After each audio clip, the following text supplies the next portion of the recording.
They feel it before they admit it. Not in their logic, inside the part of them that still knows when it's being hunted. The atmosphere around you has shifted into something clean and cold. You're not shouting, not begging, not performing. You're simply moving with a calm that refuses to be negotiated. And that calm is making their demons sweat. Because nothing terrifies a manipulator like a target who stopped reacting on schedule. Their whole game was built on one sacred assumption. You would keep playing defense. They could jab, gossip, provoke, disrespect you, then watch you scramble to explain yourself like you were the one on trial. They loved the old you, who tried to be understood by people committed to misunderstanding. They loved the old you, who brought receipts to a rigged court, who wasted energy trying to make unfair people feel fair. But something in you got quiet in a different way. Not shut down, calibrated. You stopped chasing closure. You stopped arguing with the story they rehearsed about you. You stopped giving them your nervous system like a controller. And the moment you did, their strategy started collapsing. Now they don't know which version of you is walking into the room, because the version that used to explain itself is gone. Watch how they behave when they lose the ability to manage you. They escalate. They send the random message. They like the old post. They ask mutuals questions that sound casual, but smell like surveillance. They stage coincidences. They float bait. Then pretend it wasn't bait, hoping you'll bite so they can say, "See? You're the problem." When control is their oxygen, your independence feels like suffocation. And here's the cruel joke. You're not attacking them. You're just not available for their tactics anymore. Demons don't fear aggression. Demons fear clarity. Demons fear discipline. Demons fear someone who recognizes the pattern and refuses the dance. You're not trying to win arguments. You're trying to end the cycle. That's why their internal chaos leaks through their smiles. They used to read you like a manual. They knew what tone would make you doubt yourself, what rumor would make you defend your name, what compliment would soften you into giving access, what insult would make you chase validation. They studied you the way desperate people study a lock they plan to pick. And for a while, it worked, because you were human. You wanted peace. You wanted fairness. You wanted the benefit of the doubt to be real. Then you learned the difference between confusion and strategy. Some people don't misunderstand. They engineer. They don't want clarity. They want leverage. They don't want resolution. They want reactions. They don't want you healed. They want you manageable. So you stopped donating explanations to people who treat your words like weapons. You stopped negotiating with disrespect. You stopped translating your boundaries into language that feels comfortable to the person violating them. Now their masks slip in tiny ways. They talk too fast, like speed can replace substance. They smile too hard, like teeth can hide panic. They act unbothered while keeping receipts like a detective who suspects they're about to be exposed. They paint you as the villain because villains are useful. If they can make your confidence look dangerous, they can avoid looking at their own emptiness. If they can call you cold, they don't have to admit they depended on your warmth. And that's when the showdown starts approaching. Not the dramatic movie kind, but the real one, the quiet one, the kind that happens inside them when they realize you're not coming back to who you used to be. First they do denial. They call your evolution a phase. They tell themselves you'll soften, you'll miss them, you'll need their approval again. They wait. And while they wait, you keep building. You keep choosing yourself. You keep stacking small, boring wins that turn into permanent upgrades. The longer you keep moving, the more their denial erots into panic. Then comes projection. They accuse you of everything they're doing. They call you manipulative while trying to manipulate your reputation. They call you toxic while dripping poison into conversations. They call you obsessed while monitoring your progress like it's a job. They call you changed like it's a crime. Of course you changed. Change is what happens when you stop accepting crumbs from people who eat off your plate.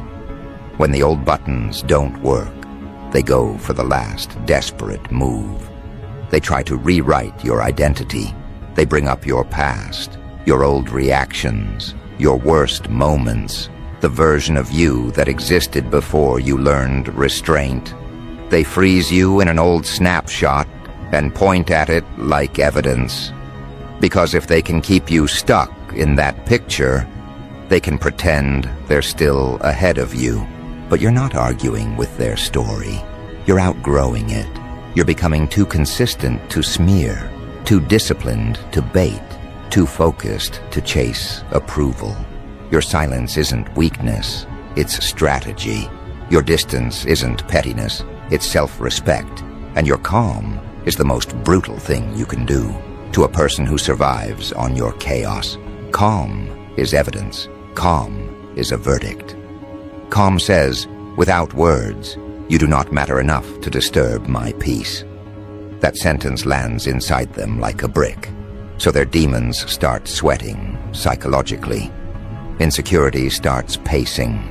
Envy starts rehearsing speeches. The need to be the main character starts throwing tantrums in private. The demon of control starts calling emergency meetings at 2:47 a.m., drafting messages, deleting messages, refreshing pages, trying to find a lever that still moves you. Because if they can't move you, they have to face the truth. Their power was your permission. And that's where the checkmate begins. Not with a loud attack. With boring discipline. Checkmate is you not picking up. Checkmate is you not explaining. Checkmate is you not defending your name to people who are never committed to your truth. Checkmate is you not stepping into rooms where your spirit has to shrink. Checkmate is you choosing your future so consistently that their narrative can't keep up with your reality. Watch how they react to boring checkmate. They act like you switched up. They act like you're punishing them. No, you're just no longer donating your life to their entertainment. You're no longer volunteering as the emotional punching bag in their little circus.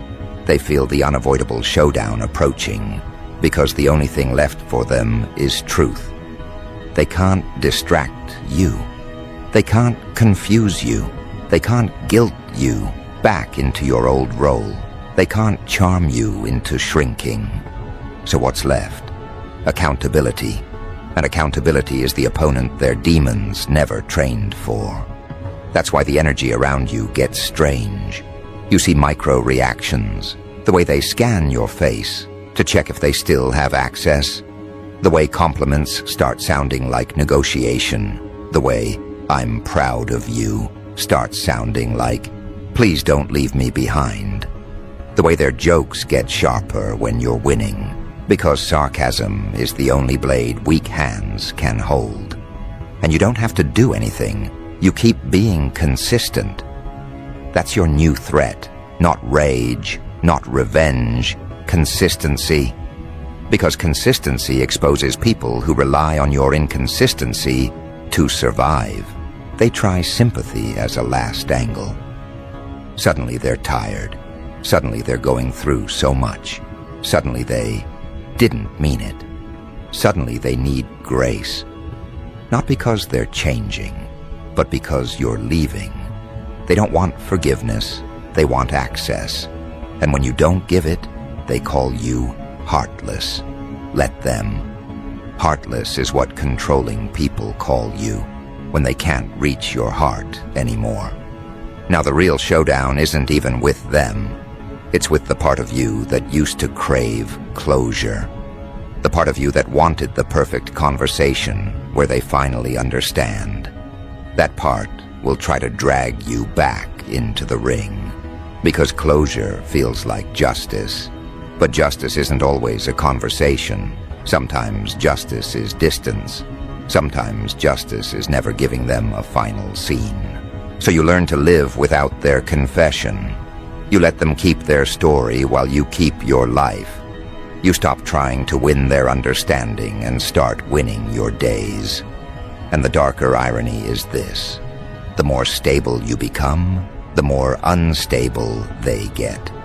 Your peace triggers their chaos. Your boundaries trigger their desperation, because their game was timing and pressure, making you react first so they could blame you for reacting, provoking you into being messy so they could call you unstable, moving the goalposts and watching you chase them like a dog chasing a laser pointer. But you stopped chasing. You started watching. You started seeing who benefits when you shrink, who panics when you grow. You started protecting your energy like it's currency. You stopped giving them front row seats to your process. You moved quieter and cleaner, and you let outcomes speak in a language they can't interrupt. That's how you corner them in their own game. You remove yourself from every trap. You refuse to stand in the spot where they keep placing the knife. You recognize that some battles are won by not entering the arena at all. Without your participation, their power is imaginary. So they gather people like shields. They build little courtrooms where you're guilty by default. They try to make you defend yourself against a story that keeps changing. And you know what? Let them build it. Because you're not showing up. You're not showing up to defend yourself against people who already chose not to see you. You're not showing up to explain boundaries to people who hear no as an insult. You're not showing up to debate your worth with people whose identity depends on you doubting it. And the moment you stop showing up, their narrative collapses under the weight of your results. They can't control you with stories when your life keeps contradicting them. Now the showdown feels unavoidable because for them, it is. They're not chasing you. They're chasing the version of you they could manage. They're chasing the reaction they used to get.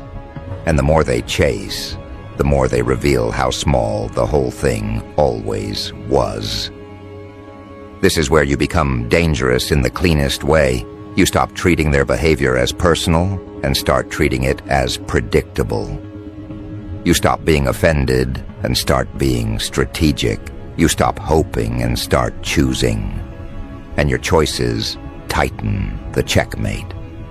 You choose who gets access. You choose where your attention goes. You choose your peace over their approval. You choose to build a life that doesn't require their permission.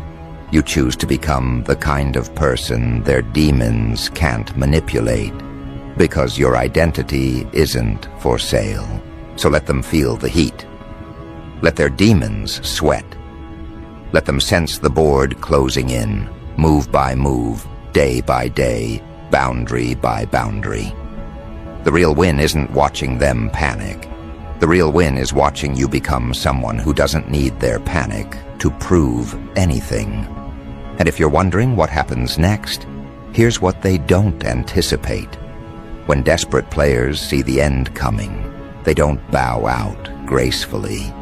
They make one reckless move, one loud move, one last-ditch move that exposes everything they've been hiding. And that's exactly where this is headed. Because right before checkmate, the losing side always tries to flip the table and call it strategy.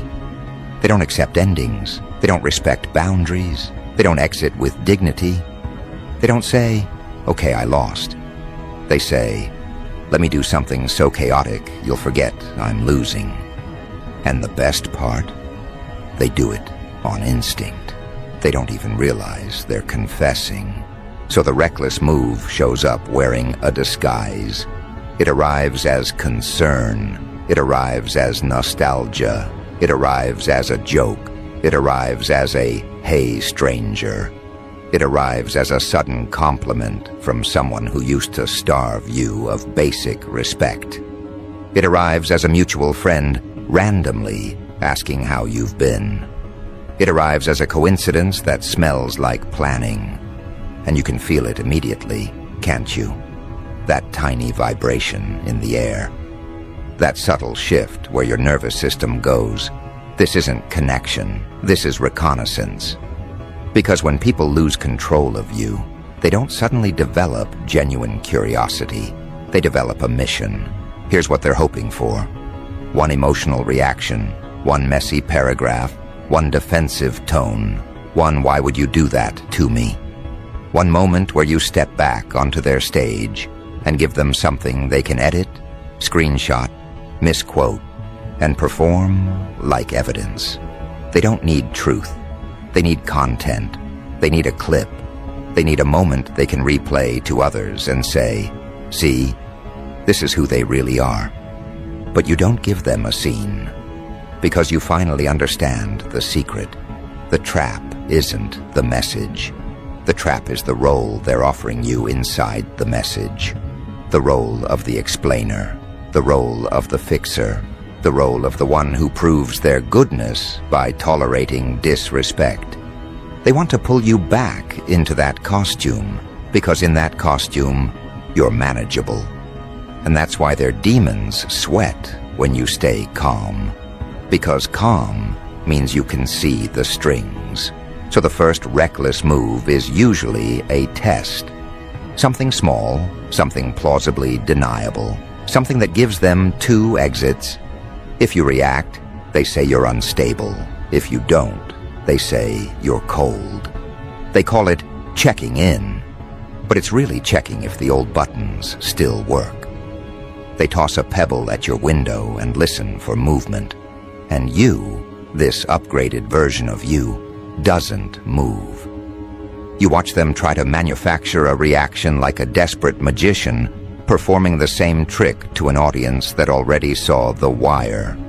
You watch them repeat the pattern: bait, guilt, charm, insult, confusion, sympathy. It's the same playlist, just remixed for whatever version of you they think you still are. But you're not that version. You're the version that sees through their tactics so clearly, it almost feels unfair. Almost. Except it's not unfair.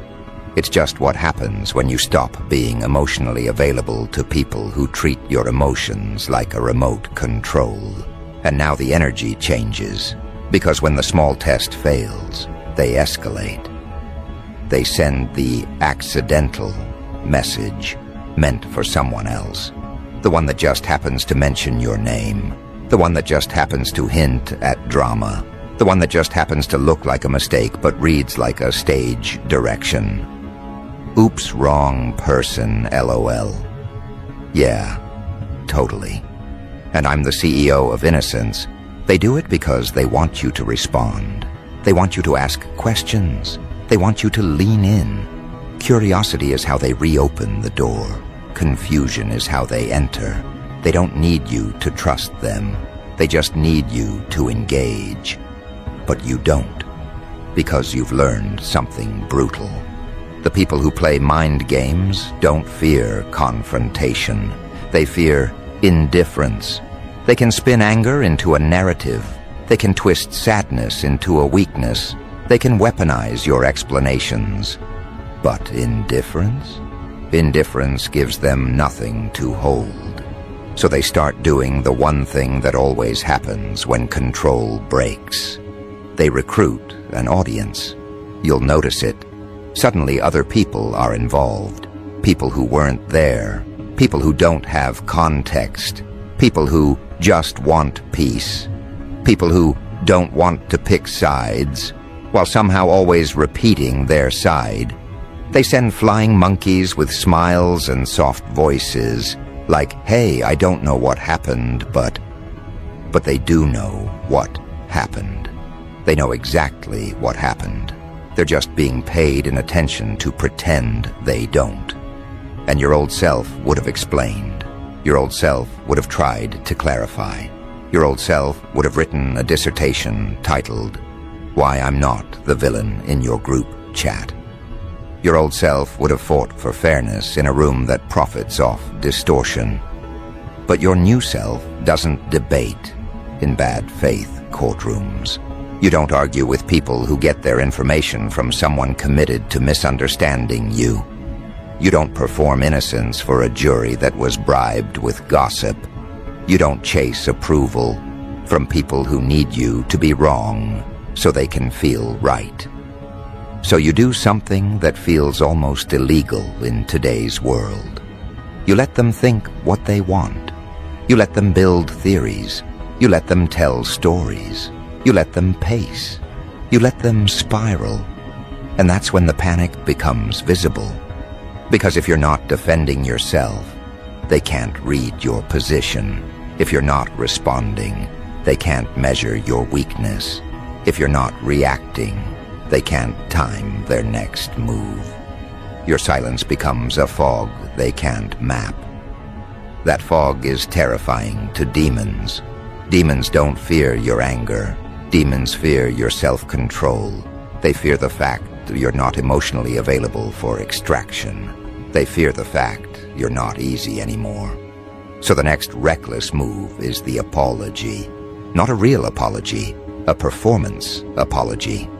An apology with loopholes, an apology with conditions, an apology that starts with if or ends with but. An apology that somehow contains more blame than accountability. They'll say, "I'm sorry you feel that way." Translation, "I'm sorry you're inconvenient." They'll say, "I didn't know it hurt you." Translation, "I didn't care enough to check." They'll say, "I was going through a lot." Translation, "My pain gives me permission." They'll say, "Can we just move on?" Translation, "Can you stop remembering because I hate consequences?" And they're hoping your heart will do what it used to do. Rush in, accept crumbs, call it progress, reopen the door, restart the cycle. They're hoping your empathy will betray you. But it doesn't, because you finally learned the difference between compassion and access. You can forgive someone internally and still refuse to let them back into your life. You can understand their wounds without volunteering as their punching bag. You can wish them healing while still locking your door. And the moment you refuse the bait apology, their demons sweat harder, because now they realize you're not returning to the version of you that was easy to reset. So they try the opposite approach. They go cold. They go mean. They go dismissive. They go for the ego shot. They throw a subtle insult meant to sting. They bring up your past. They do that thing where they pretend they're the mature one while doing the most immature behavior in the building. They act like you're too much, because calling you too much is easier than admitting they were too little. And you watch it like you're watching a predictable movie. You recognize the strategy. If love doesn't pull you back, shame will. If apology doesn't reopen the door, provocation will. If softness doesn't work, cruelty will. Because their demons only know two tools: seduce or attack. But you're not seduced, and you're not attacked. You're calibrated. Here's the part nobody tells you. Once you stop reacting, the manipulator begins reacting to you. They become the emotional one. They become the frantic one. They become the inconsistent one. They start telling on themselves. They'll post indirectly. They'll talk louder around mutual spaces. They'll perform happiness like it's a threat. They'll say your name in rooms you're not in. Like chanting, it will summon your attention. They'll obsess over your energy, your attitude, your change. Because they need a reason for your boundaries that doesn't involve their behavior. and you'll notice something darkly funny. They'll act like you're doing this to them, like your healing is an attack, like your standards are violence, like your peace is disrespect, because in their world your role was to be available, to be easy, to be forgiving on command, to be warm even when they were cold, to be patient even when they were reckless. Your boundaries are a betrayal of the contract they wrote in their head. So they start feeling cornered, not because you're threatening them, but because their usual exits are closing. Their lies don't land the same. Their smear campaign can't keep up with your consistency. Their "I'm the victim" storyline gets weak when you're not chasing them. And here comes the part that makes the showdown unavoidable. They can't control you privately anymore, so they try to control you publicly. This is when they start planting narratives, small ones at first. They've been acting weird. They're different now. They think they're better than everyone. They're cold. They're arrogant. They're fake. Classic vocabulary. It's always the same language used to punish someone who refuses access. They do it to protect their ego. Yes, but also to test the environment. They want to see who will echo it, who will support them, who will join the crowd. They're building a social cage around you, hoping you'll panic and shrink yourself back down just to escape the pressure. But you don't shrink, and that's when your checkmate starts tightening in ways they can't even understand. Because you're not trying to win popularity contests. You're trying to win your life back. You stop feeding the rumor mill by starving it. You stop rewarding disrespect by removing your presence. You stop explaining yourself to people who only listen so they can reply. And now, the board is closing. Because the more they escalate, the more they expose themselves. Their concern becomes obsession. Their curiosity becomes surveillance. Their boundaries become control attempts. Their peacekeeping becomes manipulation. And the most humiliating part for them? You're not even fighting. You're just not available. That's why they feel the showdown approaching. Because at some point, when someone keeps pushing and pushing and pushing, the only thing left is a consequence. Not a conversation, not a warning. A consequence. And you, this version of you, does consequences differently. You don't threaten. You don't announce. You don't scream about what you're going to do. You don't give them a preview. You just change the rules of access, quietly, cleanly, permanently. Now let's talk about the psychological chokehold you've accidentally created. When a manipulator loses you, they don't just lose a person. They lose a mirror. They lose a stage. They lose a role that made them feel powerful. They lose the ability to regulate their emotions by disrupting yours. They lose their favorite drug, your attention, so they start twitching. They'll check your socials more often than they check their own goals. They'll ask about you like it's just curiosity, but it's interrogation with a smile. They'll pretend they're over it while keeping files in their mind like a detective who refuses to close the case. They'll compare themselves to you in private, then hate you for the math. And here's where the chaotic humor creeps in. They'll start trying to compete with you in categories you didn't even sign up for. Suddenly they're leveling up, too. Suddenly they're posting motivational quotes. Suddenly they're in their healing era. Suddenly they're unbothered. It's adorable in the same way a toddler wearing a suit is adorable. Respectfully, the suit is still full of tantrums. They'll mimic your posture, copy your language, steal your vibe, then accuse you of changing when you don't respond to the imitation. Because your aura is the only thing in their life that felt like power. and now they're trying to counterfeit it. But here's what they can't counterfeit: discipline, consistency, integrity. The quiet self-respect that doesn't need applause. So the imitation fails, and the demons sweat harder. Now their final move gets closer. The real reckless move, the one that exposes everything. It's usually one of these. They try to bait you into a public confrontation so they can look like the victim. They send someone close to you to extract information. They manufacture a crisis to pull your empathy back into service. They drop a rumor so outrageous you feel forced to defend yourself. They accidentally leak a private thing so you'll panic. They attempt a power play, an ultimatum, a threat. A statement meant to corner you into choosing between your peace and your reputation. Because when the board is closing, they don't try to win gracefully. They try to cause damage. But you've been studying. You've been watching patterns, not personalities. You've been tracking behavior, not promises. You've been noticing what triggers them, what calms them, what makes them reveal themselves. And now you're positioned to do something they don't expect.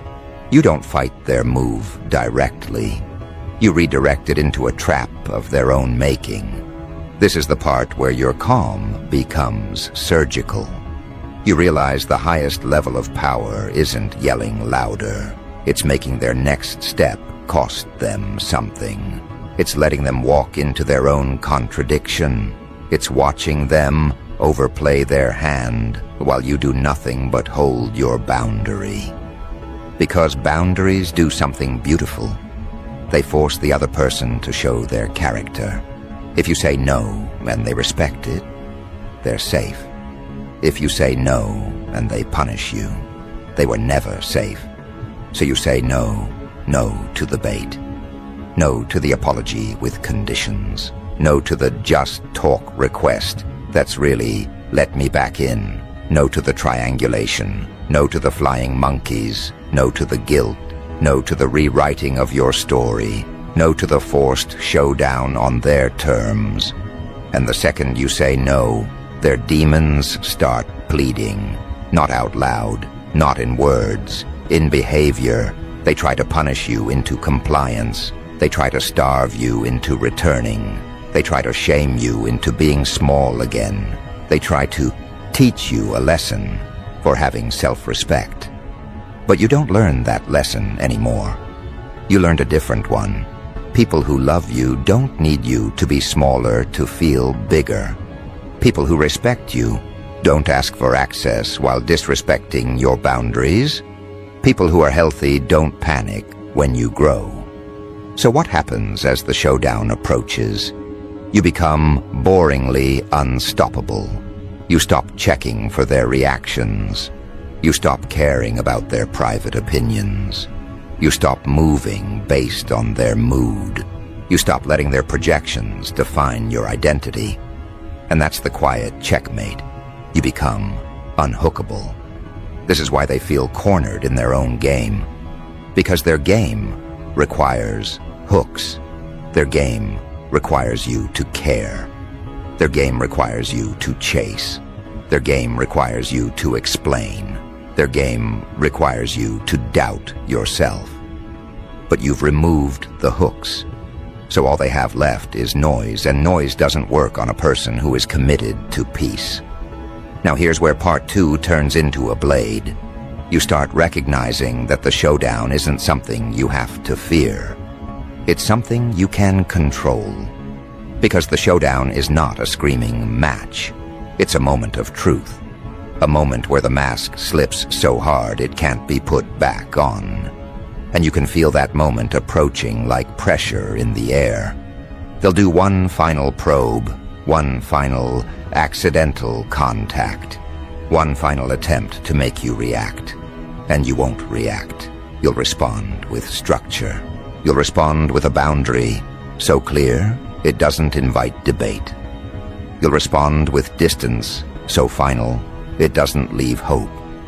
You'll respond with a move that makes their next move impossible without exposing their intentions. That's what checkmate really is. Not beating them harder, removing their options. And the more you remove options, the more frantic they get. You'll watch it. They start contradicting themselves. They start slipping timelines. They start saying things that don't align. They start moving emotionally while pretending they're logical. They start leaking their obsession in casual conversations. They start revealing that they know details they shouldn't know because they've been watching. And you don't even need to accuse them. You just let them talk. You just let them over-explain. Because people who are lying always over-talk when they feel the truth closing in. They pile words on top of words like a blanket, hoping coverage becomes credibility. They act offended at questions you didn't ask. They defend themselves from accusations you didn't make. You don't have to be a genius to see it. You just have to be calm enough to notice. So you stay calm. You keep building your life.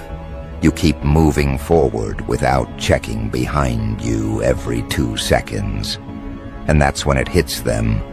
You're not watching them anymore.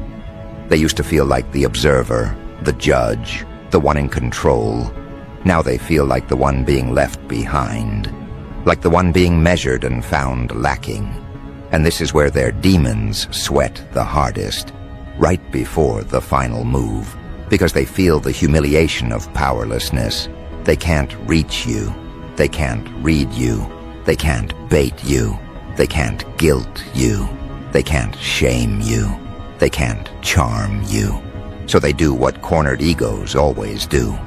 They make one last loud move. The kind of move that's designed to force your hand. A public statement. A sudden confrontation. A threat disguised as truth. A dramatic gesture meant to drag you back into the arena. And for a second, the old instinct tries to rise. Defend yourself.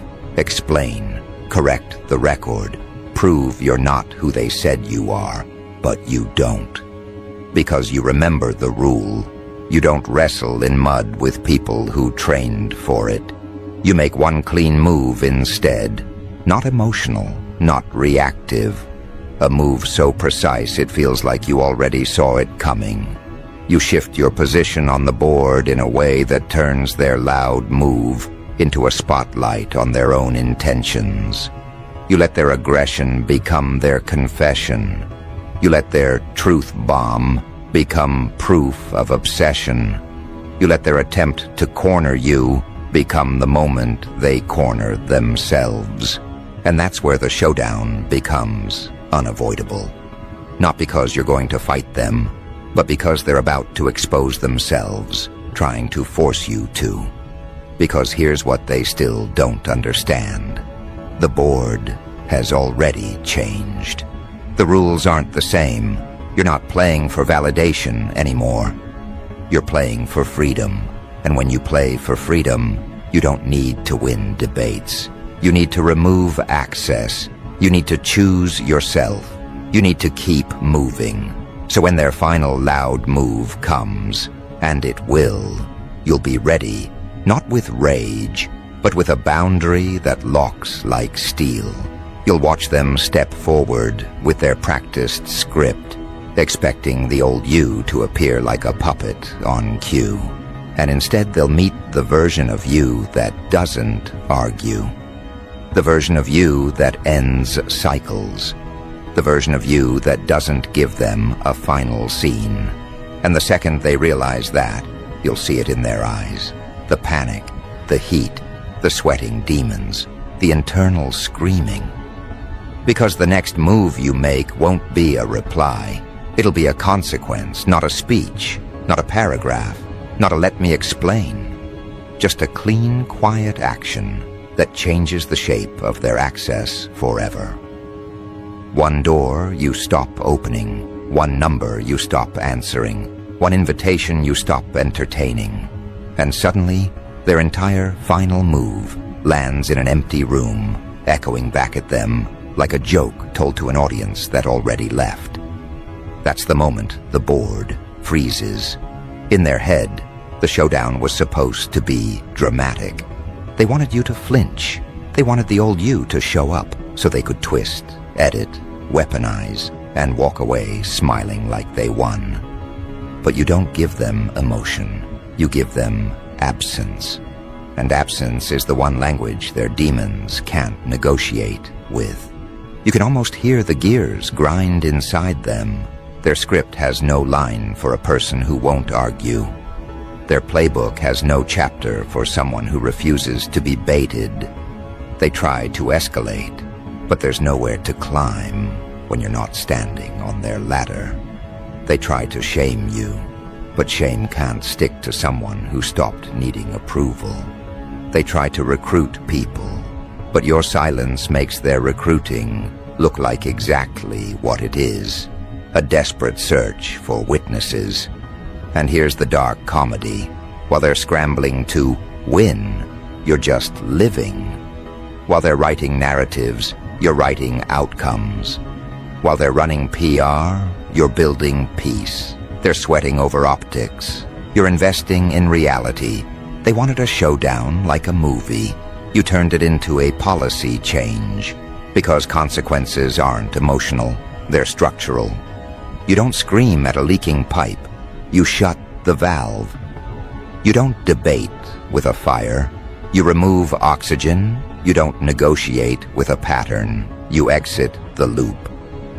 And once you exit, the loop exposes itself, spinning loudly with nobody inside it. That's when they realize the worst truth for a control-addicted person. They can't punish you into staying. Now watch what happens right after you lock the boundary. They'll try to act like they don't care. Then they'll check if you noticed. They'll try to look unbothered. Then they'll send a message designed to bother you. They'll pretend they're over it. Then they'll bring you up in conversations like a ritual. It's not even anger at this point. It's withdrawal. You were their supply. Your reactions were their proof of power. That's why their demons sweat. Because without you, they have to sit with themselves. No mirror to distort. No target to blame. No drama to outsource their emptiness onto. Just the quiet realization that the chaos they threw at you was never about you. It was about how they managed their insecurity by trying to manage you. And here's where your checkmate becomes undeniable. You don't need to expose them publicly. You don't need to prove anything. Their behavior does it for you. The more they push, the more obvious they become. The more they talk, the more they contradict themselves. The more they chase, the more they reveal the obsession.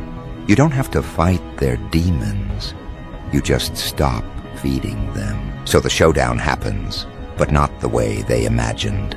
It happens in that single moment when you choose your dignity over the dopamine of a reply. When you choose your future over the temporary satisfaction of clapping back. When you choose peace over performance. That choice is the blade. That choice is the lock. That choice is the end of the game. And they will feel it instantly. Not because you announce it, but because their access evaporates. Their influence dies. Their buttons stop working. Their final move hits nothing. They stand there with a handful of tactics and no target, realizing you didn't just dodge their last-ditch play. You removed the entire arena. So let them call it cold. Let them call it arrogance. Let them call it changed. Of course you changed. You evolved past being controllable. You became the kind of person their demons can't touch. Because your identity isn't up for negotiation anymore. You're not here to be understood by people who profit off misunderstanding. You're here to be free. And when they finally accept that the board is closed, that the checkmate is real, they'll have one final revelation. The scariest thing about you was never your anger. It was your discipline, the quiet decision to stop participating, the calm refusal to give them a final scene. The consequence, that didn't scream, just ended everything. And you'll keep walking, not because you won, but because you remember what this was always about. Not defeating them, but escaping them. And that's why their demons sweat. Because you didn't fight to survive. You moved to rule your own mind. That's the checkmate. Quiet, final, permanent, clean.